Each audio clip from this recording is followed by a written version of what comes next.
खबर ड्रैगन के खतरनाक इरादों की। दरअसल ताइवान की सीमा में एक बार फिर चीन के लड़ाकू विमानों और नौसैनिक जहाजों ने घुसपैठ की है।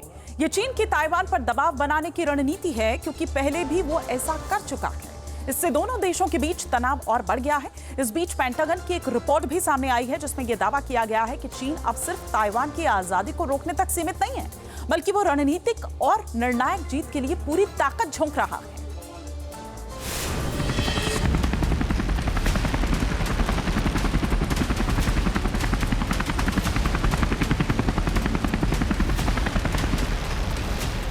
चीन के तेवर दिन पर दिन आक्रामक होते जा रहे हैं। साउथ चाइना सी में ड्रैगन अपना दबदबा बढ़ाता जा रहा है।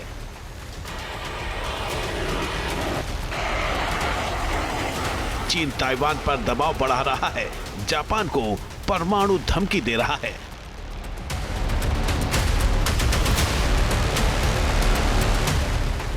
दरअसल ताइवान की सीमा में एक बार फिर चीन के लड़ाकू विमानों और नौसैनिक जहाजों ने घुसपैठ की है।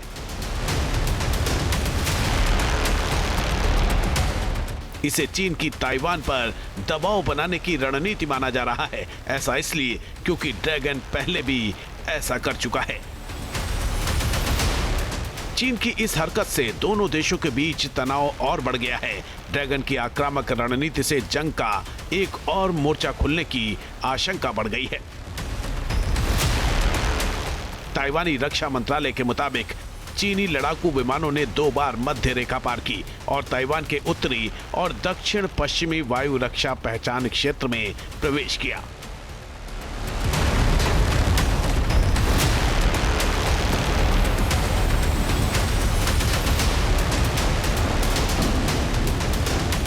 चीन न सिर्फ ताइवान पर दबाव बढ़ा रहा है, बल्कि जापान को भी खुलेआम धमका रहा है।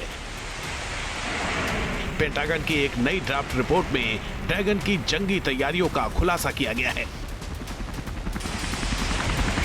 इस रिपोर्ट में दावा किया गया है कि चीन ने मंगोलिया सीमा के पास मिसाइल साइलो फील्ड्स में 100 से अधिक इंटरकॉन्टिनेंटल बैलिस्टिक मिसाइल लोड कर दी है। इसके अलावा चीन की सेना ताइवान स्ट्रेट में युद्धाभ्यास भी कर रही है। पेंटागन की रिपोर्ट के मुताबिक ये मिसाइल ठोस ईंधन से चलने वाली DF-31 ICBM है, जिन्हें 3 अलग अलग साइलो क्षेत्रों में तैनात किया गया है। मिसाइल साइलो जमीन के नीचे बनाए गए बेहद मजबूत और सुरक्षित बंकर होते हैं, जिनमें लंबी दूरी की बैलिस्टिक या परमाणु मिसाइलें खड़ी अवस्था में रखी जाती हैं। जरूरत पड़ने पर ये तुरंत लॉन्च की जा सकती हैं। इन्हें मोटी कंक्रीट और स्टील से इसलिए बनाया जाता है ताकि दुश्मन के हमले, यहाँ तक कि परमाणु हमले से भी मिसाइलें सुरक्षित रहें और किसी देश को सेकेंड स्ट्राइक यानी पहले हमले के बाद भी जवाबी हमला करने की क्षमता मिल सके। साथ ही कई साइलो जानबूझकर खाली रखे जाते हैं ताकि दुश्मन भ्रम में रहे कि असली मिसाइलें कहां तैनात हैं। पेंटागन की रिपोर्ट में दावा किया गया है कि चीन अब सिर्फ ताइवान की आजादी को रोकने तक सीमित नहीं है, बल्कि वो रणनीतिक और निर्णायक जीत के लिए अपनी पूरी ताकत झोंक रहा है। अमेरिकी रक्षा मंत्रालय पेंटागन की ताजा रिपोर्ट में ताइवान को लेकर चीन के खतरनाक इरादों का आकलन किया गया है। पेंटागन की इस रिपोर्ट की माने तो चीन ने 2027 तक ताइवान पर सैन्य नियंत्रण हासिल करने का लक्ष्य निर्धारित किया है। इस लक्ष्य को हासिल करने के लिए चीन अपनी सेना को तैयार कर रहा है। अमेरिकी कांग्रेस को सौंपी गई पेंटागन की इस रिपोर्ट में दावा किया गया है कि चीन अब सिर्फ ताइवान की आजादी को रोकने तक सीमित नहीं है, बल्कि वो रणनीतिक और निर्णायक जीत के लिए पूरी ताकत झोंक रहा है। साथ ही चीन अमेरिका को अपना सबसे बड़ा दुश्मन मानकर उसे हराने की तैयारी में जुटा हुआ है। चीन अब ताइवान पर निरंतर दबाव बनाने की रणनीति अपना रहा है। इसके लिए सैन्य गतिविधियों, कूटनीति, आर्थिक प्रतिबंधों और सूचना युद्ध के जरिए ताइवान को कमजोर करने में जुट गया है। रिपोर्ट में बताया गया है कि 2024 में ताइवान के हवाई इलाके में चीन की घुसपैठ पिछले साल के मुकाबले करीब दोगुनी हो चुकी है। चीनी विमानों ने 3000 से अधिक बार ताइवान के रक्षा क्षेत्र में घुसपैठ की, जबकि उसकी नेवी के जहाज लगभग हर दिन द्वीप के चारों ओर चक्कर काट रहे हैं। दरअसल चीन के राष्ट्रपति शी जिनपिंग ने अपनी सेना को साल 2027 तक ताइवान पर हमला करने के लिए तैयार रहने का आदेश दिया है। जापान और चीन में बढ़ते तनाव के बीच ये तारीख कभी भी आ सकती है। ताइवान को भी इस खतरे का आभास है, इसीलिए उसने भी अपनी जंगी तैयारी तेज कर दी है। चीन की सेनाएं न केवल ताइवान बल्कि अमेरिका, जापान और फिलीपींस तक को धमका रही हैं। बता दें कि चीन ने ताइवान पर कब्जे के लिए पानी की तरह पैसा बहाया है। चीन दुनिया की सबसे शक्तिशाली सेना बना रहा है। पिछले 5 साल से चीन ने ताइवान पर कब्जे का दबाव काफी बढ़ा दिया है।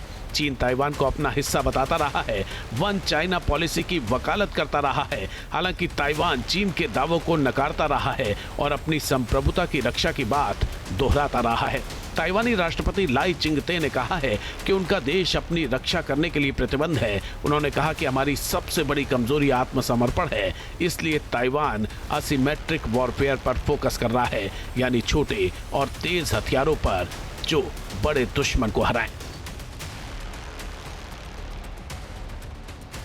चीन से खतरे को देखते हुए ताइवान अपनी सामरिक तैयारियों पर जोर दे रहा है। रक्षा बजट में लगातार बढ़ोतरी कर रहा है। साल 2025 में ताइवान का रक्षा बजट जीडीपी का 2.84% था, यानी करीब $20 बिलियन। 2026 में रक्षा बजट बढ़ाकर जीडीपी का 3.32%, यानी करीब $22 बिलियन करने का फैसला लिया गया है। इस बीच राष्ट्रपति लाई ने $40 बिलियन यानी करीब 3.3 लाख करोड़ रुपए के स्पेशल बजट का भी ऐलान कर दिया है। ये खर्च साल 2026 से 2033 तक किया जाएगा। इस स्पेशल बजट का 50% अमेरिकी हथियार खरीदने पर, बाकी ड्रोन, एआई मिसाइल, सबमरीन और साइबर डिफेंस पर खर्च होगा। ताइवान का लक्ष्य साल 2030 तक डिफेंस पर जीडीपी का 5% खर्च करने का है।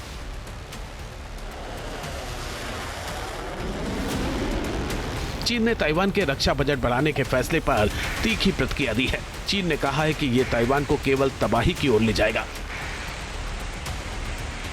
चीन भले ही ताइवान के रक्षा बजट बढ़ाने के फैसले पर भड़का हुआ है, लेकिन ताइवान का दावा है कि उसने अपनी रक्षा के लिए कदम उठाया है। ताइवान इसलिए अपनी रक्षा तैयारियों को धार दे रहा है क्योंकि चीन की आक्रामकता लगातार बढ़ती जा रही है।